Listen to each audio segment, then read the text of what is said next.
Video.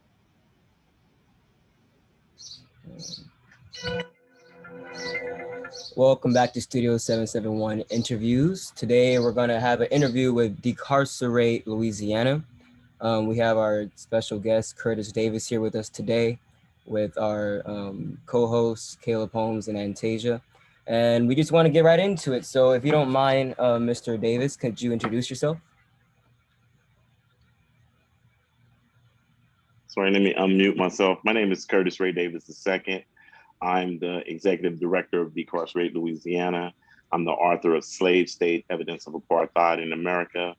Notably, I spent 25 years, close to 26 years in Angola prison for a second-degree murder charge that I didn't commit.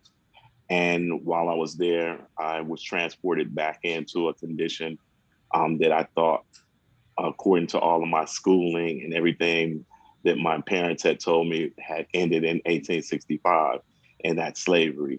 Of course, you all know that according to our laws and our constitutions, both the state and the federal constitution, slavery has been abolished except for those duly convicted of a crime.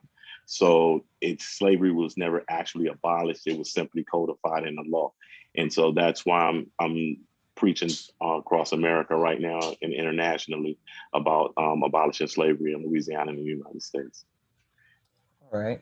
So how would you say your organization came about? What's the story of Decarcerate Louisiana? What was that initial catalyst to form? I want to say back in 2008, 2007, when the United States was going through its fiscal crisis, and we started learning a lot about what was going on under capitalism, when people were talking about the 1% and how the resources of the world are not necessarily being used in a way that could make being a human being something to be really, really proud of. Me and my guys were on the yard in the prison, and we decided that if we're going to learn all this stuff, if we're going to soldier so hard for our blocks and our corners and our little fiefdoms in the prison, that we should be smart enough to be able to decarcerate the state of Louisiana, which was at the time the leading per capita incarcerator of her citizens of any government on the planet Earth, including Afghanistan, China, Iraq, and Russia.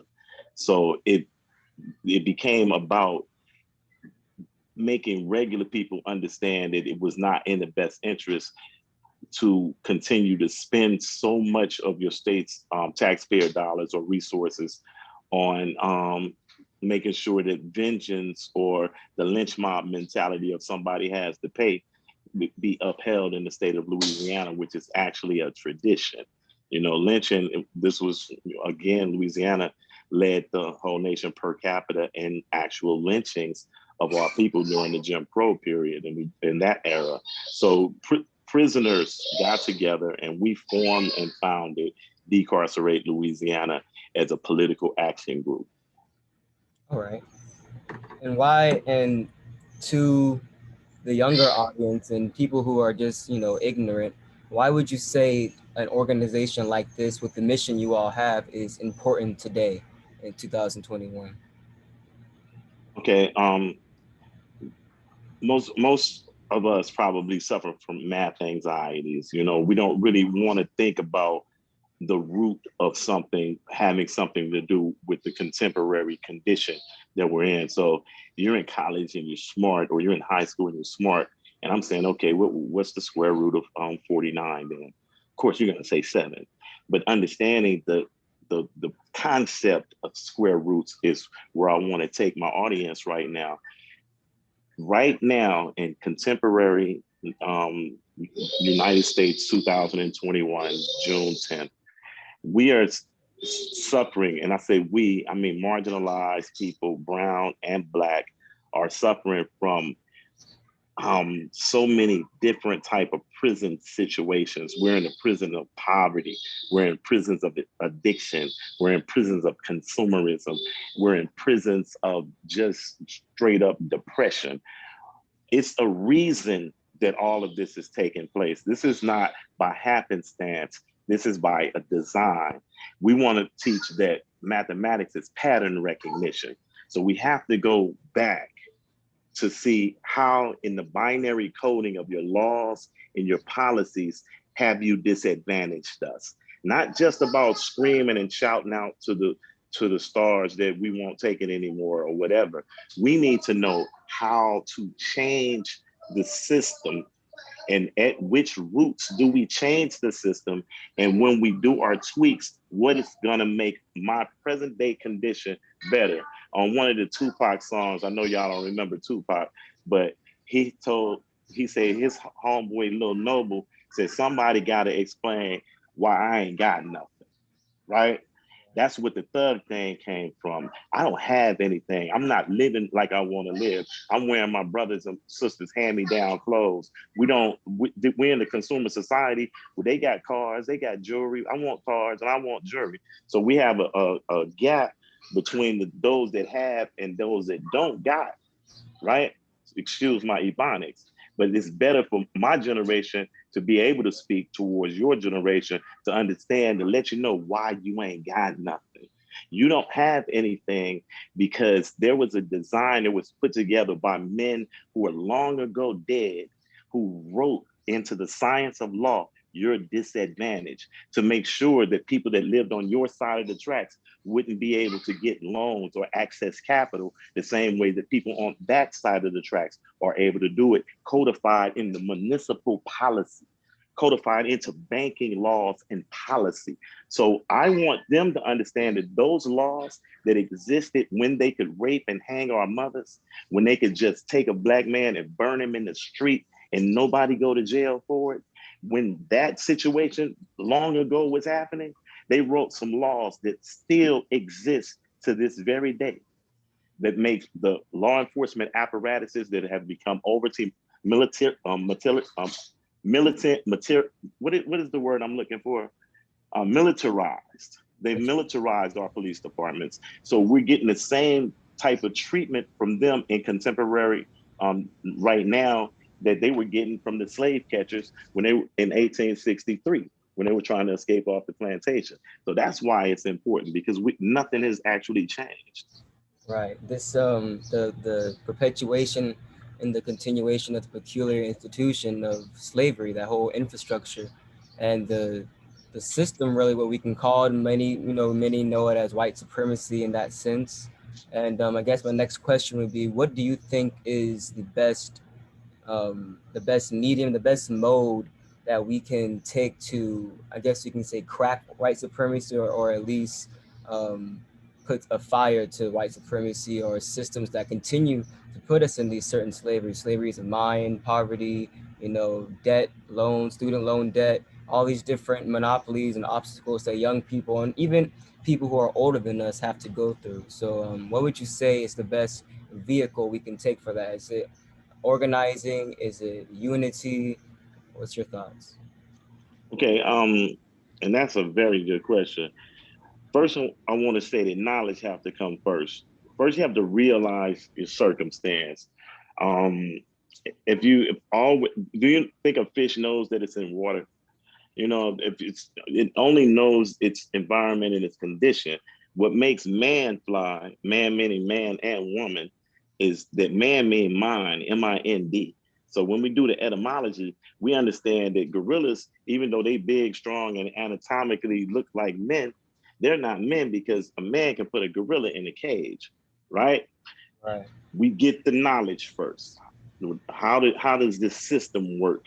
And then you can easily identify how to change it because you don't really see the Arabs out there marching. You don't see the Asians out there marching, even though they're a minority. They're marginalized in certain ways. When I talk about march, I mean just getting out saying, you know, we want to bring attention to what's going on. All right, everybody knows what's going on. You know your condition. The only thing that can change this condition is to uproot the system and recreate it. You understand? It has to be totally changed from the root. So we're calling for a constitutional convention in the state of Louisiana right now, trying to get enough people to understand that we need to rewrite this. This was written during a time where Black people weren't even allowed to walk down the same sidewalks as white people. And these are still the same laws, though, right? So we choose to be, continue to beg and say, man, why don't y'all just have a little mercy on us or whatever? Change the policies that allow police Change the officers policies that allow police officers to have immunity from to have murdering us in the streets. immunity from murdering us in the streets. So if Right. we don't I attack the like how you said roots, So if then we we uprooting have and no change. recreating. don't, Right. And I liked how you said uproot and recreate, and that kind of leads into the next question. What would you say is the counter system? If we're going to, I don't know if you're saying abolish prisons, but if we're going to do away with this system of, I guess, oppression in that sense, what would be the counter system? What's the counterweight to this or the solution? Okay, I read a whole lot of criminological studies while I was incarcerated and found that the leading criminal scientists understand that only 5% of the people who are incarcerated in any system are actually criminals, right? 95% of the people that are incarcerated in most systems are redeemable. So we first have to look at it. Consider crime a social disease. Take the same steps a doctor or a surgeon might take in saying, how do I solve this? How do I fix this? I think we need to stop saying what's wrong with you and start saying like what happened to you. If we figure out what happened to you, then we can begin Right. to fix it. That's why they don't have the same crime problems in Scandinavia, places like Sweden, Norway, Denmark. They look at crime as a social disease. They they use the power of their intellect and they fix the person. That's not even the objective in the United States. The objective of our criminal justice system is to seek vengeance and retribution. Vengeance and retribution are ignoble things, first of all. So the sovereign shouldn't actually be practicing that.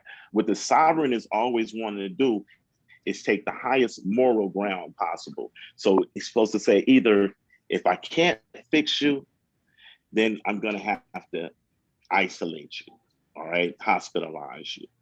But if I can fix you, then let's use some of this beautiful technological advancement that's been made in medicine and psychological sciences over the last 30, 40 years and apply it to our conditions here in America and hope that other people can live a good life too. That's our problem in the Western world. We want you to do good, just not better than me, right? Right. And I think that goes a lot into play just with the mental psyche of this culture as a whole. You have the contrasting Eastern ways of thoughts and the Western ways of thoughts, and you have different systems that affect this Western world in America, such as capitalism, which carries over into how we do police people and how we imprison people. I mean, the concept of restorative justice is what I was thinking of when you're giving that answer, because I had an internship with these folks called the Restorative Center. I don't know if you've heard of them, but they taught me for the first time of this idea of a restorative justice. People can come out of prison or come out of jail, and they should be given a second chance. They should be given mercy. They shouldn't be pushed to the outskirts of society and treated as if they're not man, as we were saying, as if they don't have a reasoning and rational mind. So I don't want to hog all the questions. If Antasia or Caleb have any questions that they want to voice right now, I'll leave the floor open for that before I just start asking more about this constitutional convention and like the mission of Decarcerate Louisiana. So Caleb and Tasia, if you have anything, um, feel free.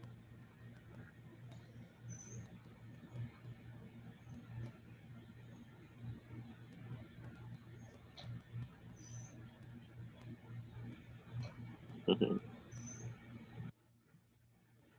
Caleb says in chat he doesn't have any. Antasia.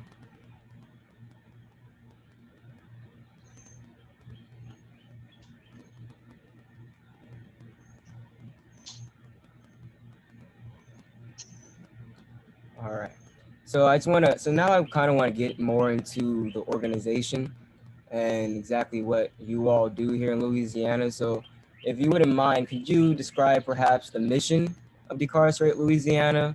Maybe I should start off just with the word decarcerate. What does that mean so our viewers can have a better understanding of what that is? And who are you all? What have you guys been doing recently? And where could we find you and join? Cool. First of all, decarcerate was just a play on words. I'm a writer. While I was in prison, I was writing maybe 4 op-eds a week, just trying to change the language around the criminal justice reform movement in the whole. So since incarcerate actually means to increase in confinement, it would be the etymological opposite to decarcerate, meaning to lower the incarceration rate by whatever means that we have to go by doing that. Decarcerate Louisiana is a freedom movement.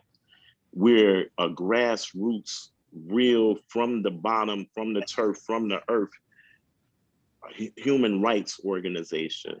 We fight for better prison conditions. We don't want people eating substandard foods.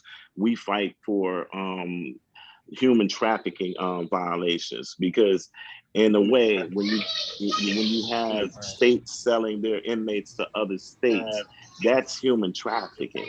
We fight against labor issues, safety in prison labor issues. We fight for unionization of prison workers, and we fight alongside the international worldwide labor movements.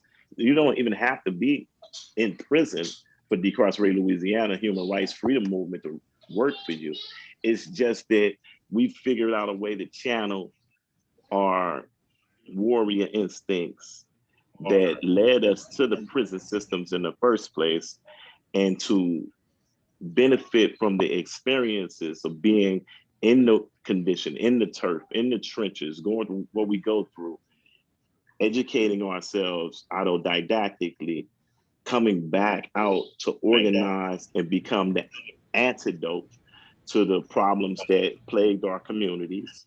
Because if you get bit by a snake right now, they're going to run over and you're going to get rushed to the hospital. And the first thing that the doctor is going to need to find out is what kind of snake bit you, because they have to go to that type of snake to get the serum from its venom to cure you, right?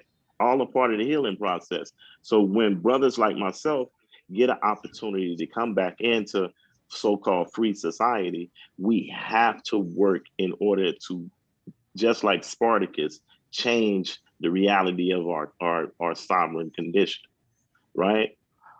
Decarcerate Louisiana is organized to do that. And we talk on cell phones to the guys in the prisons. I understand that they behind enemy lines. We're not so uppity in the organizational sense that, oh, we can't deal with you guys because we need to go talk to the warden first. If you're in slavery, Harriet Tubman didn't have to go talk to the master to try to see if she can get somebody out, right? So this is the last real grassroots freedom movement that you're gonna probably see. All right. And I like that terminology, the grassroots freedom movement. What exactly does grassroots mean to you? Because for me, that just means the local level, the community organizing, starting at the bottom and getting to the top. So what exactly does a grassroots freedom movement look like to you today, the Remember, we ideal talked about version? that math anxiety. So remember the root though. We talk about in the dirt part of the root, not just on the local level. You Right. understand? When you going in the penitentiaries, when you going in the projects to go see about the auntie who son is somebody's friend in the penitentiary, and we want to make sure that she gets some groceries at her house because now her son is locked up, and he turned to Decarcerate Louisiana and said, "Man, go check on my mama for me." You understand what I'm saying? That's the roots of it, under the ground, under the dirt, under the grass. This is the real freedom movement, bro. Right. And what is would you say freedom is freedom from these levels, these slaveries we were talking about, these chains? Okay, when you're talking about change, when you're talking about physical movement and stuff like that, you're not talking about freedom. You're talking about liberty. Liberty is the ability to move around, to be able to go place to place without somebody telling you that you can't go, right? Freedom, though, on the other hand, is something that's almost without definition because it's an opportunity to be who you are. It's an opportunity to not be afraid. It's an opportunity to be able to have food, clothing, and shelter without thinking about it, without worrying about if you're going to continue to have food, clothing, and shelter. Freedom is all that, you know?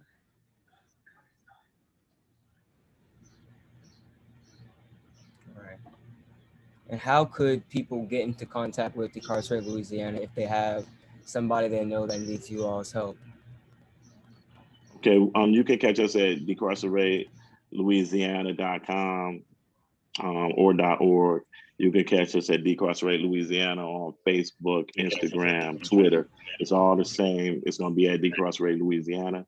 You can email me at cdavis.decarceratelouisiana@gmail.com. Um, Google Decarcerate Louisiana. Catch us on our YouTube page, subscribe. We just done the YouTube page, so we need to start getting the message out more. So y'all subscribe on there. And anywhere else you might want to catch us. On murals, hit up on the side of buildings. You know, we out here. All right. And before we go, is there anything that you want to put out there? Anything you want to promote? Any message? Any event that's coming up that you want the community to know about? Okay. What we're doing next is we're about to do a series of town hall meetings across the state of Louisiana, one in Baton Rouge, one in New Orleans, and one in Shreveport, Louisiana. We're going to start around July 19th. We'll be posting all the information on our social media platforms. We're going to have panels of academics, people from the clergy, people from corporate America, and myself, and we're going to deal with the issues of codified slavery, how it affects day-to-day life right now, how corporations are benefiting from the packaging and the manufacturing of goods by the hands of modern-day slaves in the United States of America right now, how individuals, maybe even like yourself, are doing business with some of the companies who are making a whole lot of money off of the cows that are being farmed on Angola. Like if you ate a hamburger lately, or if you went to Walmart, or if you went to Whole Foods and you got some of that fresh picked okra or whatever with GMO, whatever it is, stuff. What Angola is that when you call Avis Rent a Car and you're renting a car, you're talking to a telemarketer on the phone or getting your reservations. That person is a prisoner. You know, it's so many ways that the slave is interacting with the person at liberty without the person at liberty ever really understanding that they're supporting this slavery condition and it's not benefiting our society at all. So get my book, Slave State, Evidence of Apartheid in America. You can get it anywhere online, Barnes and Nobles, Books A Million, Amazon. Google us, get with us, try to figure out how we can help you help us. We need volunteers. We need academic studies written. We need to understand how slavery is underdeveloped our contemporary neighborhoods. We need to know that's why we have a low infant mortality rate. We want to make these connections, and it's going to be people like you that's going to be able to help us make it. Other than that, That's great. And I wanted to know, I thought I was going to let you go. I thought I was going to let you go. But if you can quickly just give a crash course on what you mean by the codified law, just a quick little 2-second blurb, just so our viewers can understand clearly. okay. When attitudes become hardened, they become opinions that can be codified into law. So if I don't like you because you have long hair and I got any modicum of power, I can say, well, people with long hair shouldn't be allowed to get a gun license or something like that. And then I can go get my buddies to help me vote on this thing, and that becomes the law. So now, just because you have long hair, you can never go do a thing that everybody else gets to do.